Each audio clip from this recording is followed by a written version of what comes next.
Sahabat renungan ceria yang dikasihi Kristus, senang sekali kami kembali hadir untuk menemani Anda untuk merenungkan firman Tuhan sebagaimana yang tertulis dalam kitab 1 Tawarik pasal 17 ayat 1 sampai 15. Namun sebelum kita merenungkannya, mari kita berdoa. Allah Bapa Maha Pemurah, kami bersyukur karena Tuhan selalu memelihara hidup kami dengan kebaikan. Apa yang tidak pernah kami pikirkan, Engkau menyediakan. Untuk itu ya Tuhan, pimpinlah langkah kami hari ini, supaya semua yang kami kerjakan menyenangkan hati Tuhan. Dalam Kristus kami berdoa. Amin. 1 Tawarik pasal 17 ayat 1 sampai 15. Beginilah firman Tuhan. Janji mengenai bait suci yang akan didirikan oleh Salomo. Setelah Daud menetap di rumahnya, berkatalah ia kepada Nabi Natan, "Lihatlah, aku ini diam dalam rumah dari kayu aras, padahal tabut perjanjian Tuhan itu ada di bawah tenda-tenda." Lalu berkatalah Natan kepada Daud, "Lakukanlah segala sesuatu yang dikandung hatimu, sebab Allah menyertai engkau." Tetapi pada malam itu juga datanglah firman Allah kepada Natan demikian, "Pergilah, katakanlah kepada hambaku Daud, beginilah firman Tuhan, bukanlah engkau yang akan mendirikan rumah bagiku untuk didiami. Aku tidak pernah diam dalam rumah sejak aku menuntun orang Israel keluar sampai hari ini, tetapi aku mengembara dari kemah ke kemah dan dari kediaman ke kediaman. Selama aku mengembara bersama-sama seluruh orang Israel, pernahkah aku mengucapkan firman kepada salah seorang hakim orang Israel yang kuperintahkan menggembalakan umatku? Demikian, mengapa kamu tidak mendirikan bagiku rumah dari kayu aras? Oleh sebab itu, beginilah kau katakan kepada hambaku Daud, beginilah firman Tuhan semesta alam. Akulah yang mengambil engkau dari padang ketika menggiring kambing domba untuk menjadi raja atas umatku Israel.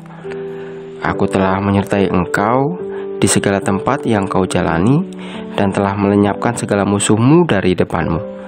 Aku akan membuat namamu seperti nama orang-orang besar yang ada di bumi. Aku akan menentukan tempat bagi umatku Israel dan akan menanamkannya sehingga ia dapat diam di tempatnya sendiri dengan tidak lagi dikejutkan dan tidak pula ditekan oleh orang-orang lalim seperti dahulu, sejak aku mengangkat hakim-hakim atas umatku Israel. Aku akan menundukkan segala musuhmu, juga aku beritahukan kepadamu, Tuhan akan membangun suatu keturunan bagimu. Apabila umurmu sudah genap untuk pergi mengikuti nenek moyangmu, maka aku akan membangkitkan keturunanmu yang kemudian, salah seorang anakmu sendiri, dan aku akan mengokohkan kerajaannya. Dialah yang akan mendirikan rumah bagiku, dan aku akan mengokohkan tahtanya untuk selama-lamanya. Aku akan menjadi bapaknya dan ia akan menjadi anakku. Tetapi kasih setiaku tidak akan kuhilangkan daripadanya seperti yang kuhilangkan daripada orang yang mendahului engkau. Dan aku akan menegakkan dia dalam rumahku dan dalam kerajaanku untuk selama-lamanya, dan tahtanya akan kokoh untuk selama-lamanya. Tepat seperti perkataan ini dan tepat seperti penglihatan ini, Natan berbicara kepada Daud." Demikianlah pembacaan firman Tuhan, dan yang merupakan ayat emas untuk kita renungkan bersama ada pada ayat 12. "Dialah yang akan mendirikan rumah bagiku dan aku akan mengokohkan tahtanya untuk selama-lamanya."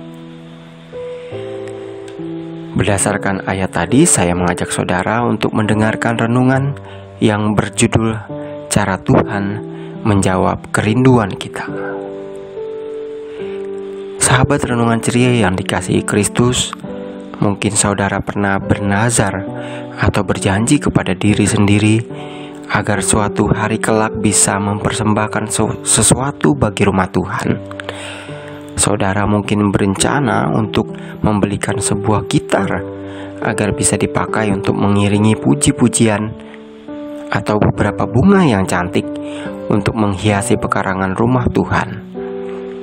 Namun entah kenapa, sampai hari ini kerinduan itu belum juga terpenuhi. Lalu saudara mungkin mulai bertanya, apakah Tuhan belum berkenan sehingga belum dibukakan jalan keluar? Tentu Tuhan tidak bermaksud demikian. Tuhan pasti senang, apalagi kerinduan itu lahir dari hati yang tulus karena rasa syukur kita kepada Allah. Kerinduan kita untuk mempersembahkan sesuatu kepada Tuhan ataupun gereja mengingatkan kita pada keinginan Daud untuk membangun rumah bagi Tuhan. Karena terkejut melihat perbedaan mencolok antara istananya dengan tenda tempat Allah menyatakan dirinya, Daud rindu membangun bait suci untuk Allah. Alih-alih memperkenankan keinginan Daud, Allah merespons dengan memberi Daud suatu pemberian yang jauh lebih baik.